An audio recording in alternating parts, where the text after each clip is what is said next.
Hi, it's Olivia here from Olivia's Catastrophe, and today I'm here to give you my June reading wrap-up.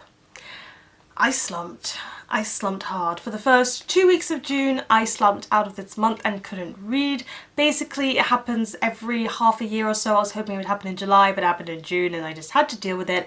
Then my reading picked up a little bit and I managed to finish some books.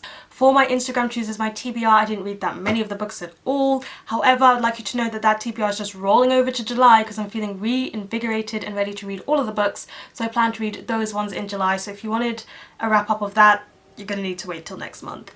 Meanwhile, I have the 7 books that I read this month to show you.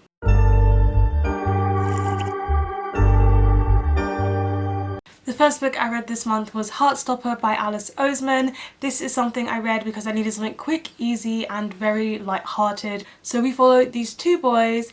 One of them is openly gay at school and one of them believes that he is straight, and they meet and they form a friendship and eventually they start to have feelings for each other. And I just thought this book was really cute. The artwork was black and white, it was straightforward and simplistic, but it was just such an adorable read. I loved seeing their friendship blossom first and foremost before we get into some kind of romance feels. I liked that this was set in a British boys' school. It was just unabashedly British at times, and I also really love that. It's got some mentions of homophobia in there. It's got a lot of questioning representation because of the fact that one of them believes that he's straight at the beginning of the story until he starts to fall for the other character. So I just thought this was a lot of fun. It was really cute. It was a nice thing to read for Pride Month.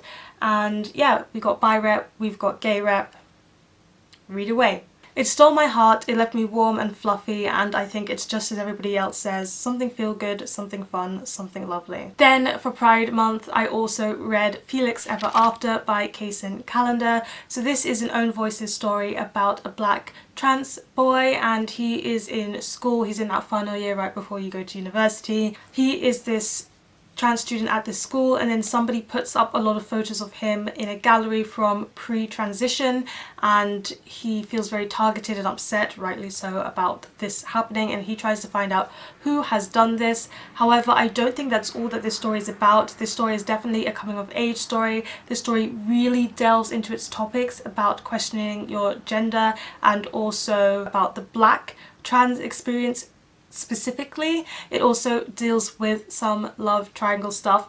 Don't be scared when I say love triangle, because I feel like it's just a love triangle that really develops naturally and organically, especially for the age that the characters are, and it also opens a can of worms and lots of discussions. I felt like this book was so informative to me because I'm not trans myself, and I learned so much through reading this book, not only just about what it's like to be a black trans person, but also about some of the transphobia that people had. Like, it's things that I would never think of, but now I know that some people think these things. I can recognize when I see them and like tackle that person. So it was just really eye-opening to me for the black trans experience and some of the transphobia that black trans folks receive and some of the racism that black trans folks receive. Not somebody who's ever had to question my gender, and it taught me a lot about that experience as well. It's just so informative to read outside of your own experience, and I really did experience a benefit from reading this book.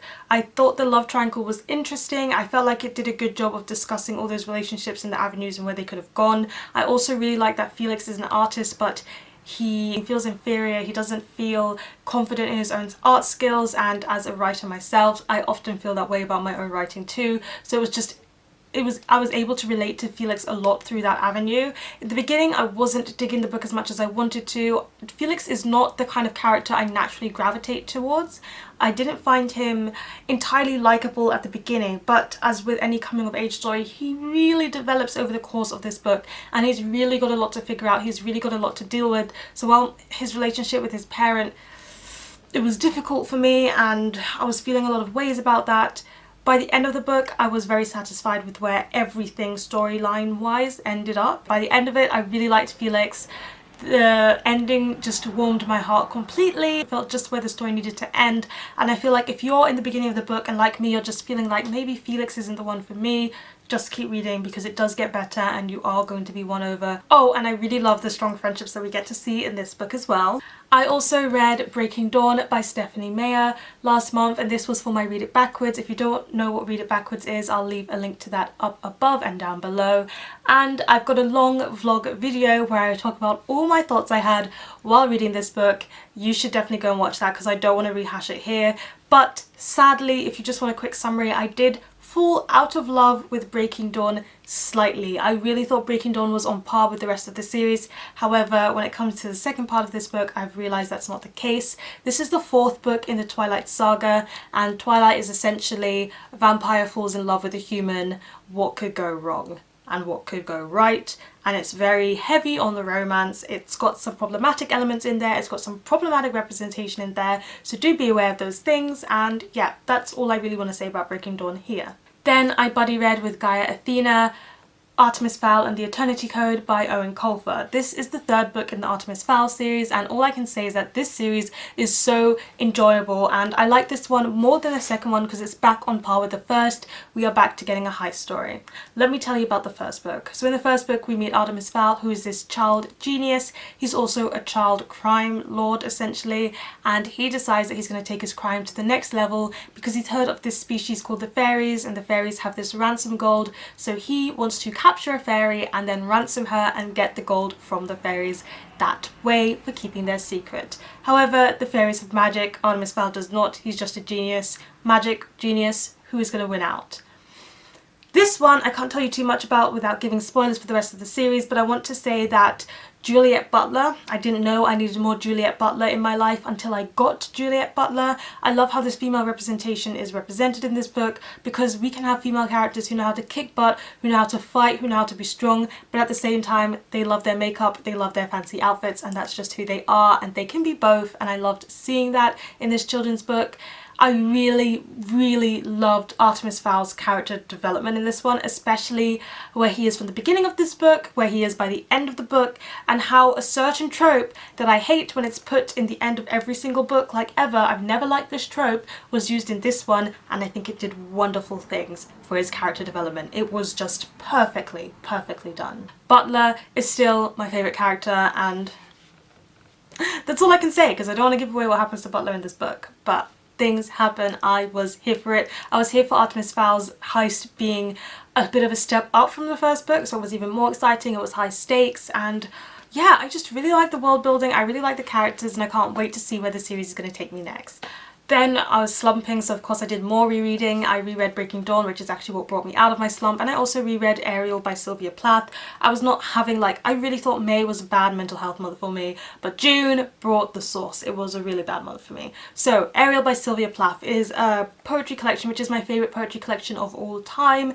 It is very emotionally heavy. It was published posthumously, so none of these poems saw the light while Sylvia Plath was alive, and yeah, it's got a lot of heavy themes, and I'm just gonna leave content warnings for the themes down below. She's not explicit about all of these themes, but I do think if you have those triggers it might affect you. Her writing is absolutely beautiful. I've never read poetry that is written as well as Sylvia Plath's. She has impeccable rhythm, but not in a way where you can see that she's keeping the rhythm. It's so buried and so subtle, it's just so good. Her word choice is it's brilliant. Every single word choice is fantastic. The formatting of her poems, the meaning of her poems, it just pulls at my heart, and I just feel so strongly when I read this collection. When I first went through this collection, what was it, 3 years ago, I read and annotated every single poem. I only annotate poems in poetry collections that are my favourites. Literally every single one was just that good, and this time I got to reread the poem, then reread my annotations, and even add annotations to some of the poems from how I was feeling when I was reading this poetry collection. It's just so fantastic. Please read it if you can, and I do want to let you know that Sylvia Plath is a white woman, and she does use the N-word in one of her poems, so you have been warned about this. Then I read 2 comics, but I'm just counting it as one book for this wrap up because they were so quick, easy and short, and these were books 1 and 2 in this series called X, and I can't remember who it's by, but I'll leave it in the description box down below. Yeah, these books are free on Kindle. They're not even on Goodreads. That's how unknown they are, and they're free on your Kindle, so you can just get them for free and read them all if you want. I read the first one and it does set up a very interesting premise where X kills a bunch of criminals but in a very horrific and body gore explicit way, and so the police are on X's case and trying to find out who he is. I was so interested once I read the first volume because that's just such an interesting premise. Why did he do what he did? Was he doing it for good? Was he doing it for bad? However, the second volume completely put me off, and sadly I won't be continuing the series because of the second volume, and that is for two reasons. The first one is the narrator. The narrator was just so annoying, like the way that the story was being told was really bugging me. And the second thing is because the second protagonist that this is about, we follow X, and we also follow this journalist, and she wants to know more about this case and why it was happening so that she can report on it. She has no sense of self-preservation whatsoever. She makes some really dumb decisions that puts her in really dangerous situations, and I just feel like that's completely unrealistic, especially as my sister's a journalist and I would know what she would do and what she wouldn't do for a story, and it barks me up the wrong tree. So she was frustrating, the narrating was frustrating, and then it just made the whole idea not worth it. So sadly, this is not a comic series I'm going to be continuing with. And then the last book that I read next month actually has a content warning in its title, so if sexual assault is something that is a content warning for you, you can just stop watching this video here. Thank you so much for joining me for my wrap up, and I'll see you in my next video. If you're still here, the last book that I read was The Rape of Lucrece, which was by William Shakespeare. This is not one of his plays, this is actually a narrative poem, so think a classic novel in verse, for example. And it's essentially just what the title says. It's about the rape of Lucrece, and Lucrece is actually raped by her husband's best friend. This was just not something of his personally that I really liked. I felt like the narrative poem was a bit long-winded. It could have been trimmed down quite a bit. The poem just veered a little bit off track or just got into some very metaphorical stuff, and it didn't need that. It could have just brought it back to the actual point. Secondly, I felt like Shakespeare spent too long focusing on the actual rapist. The title of the book is The Rape of Lucrece, sure, but I was here for her experience and I was not here to hear about how guilty the man felt immediately after he did it and all of that jazz. Like, yeah, you should be feeling guilty, that's it, I don't really care about you anymore, move along. So I was a bit like, reading his part, I was like, I really don't care about you, and like, can you get out of the poem now? And I wanted to focus on Lucrece, and then when we did focus on Lucrece, she said some really good things. It was a bit problematic how she handled things. I'm trying not to spoil anything, but her reaction and kind of the themes that it gives off about rape just didn't make me not comfortable with that, so I just didn't like that. The writing it's in itself really beautiful as always, because Shakespeare just has beautiful writing, but it just wasn't a good one, folks, and so it's not actually one of his that I would recommend. Hopefully I'll have better luck next month with the All the World's a Page readathon and getting back on track with his plays. So those are the 7 books that I read last month. I have actually read so many pages last month because I've read the majority of Priory of the Orange Tree and also half of City of Brass, which are 2 big fantasy books, but nonetheless they will be there in my July wrap up along with some of the Instagram chooses, my TBR books. Please let me know in the comment section down below, what did you read in the month of June, what was your favourite read, and yeah, please give this video a thumbs up if you enjoyed it, hit the subscribe button if you want to see more, and don't forget to hit that notification bell to be updated every time I have a new video, and you know what they say, onwards and upwards. Excelsior!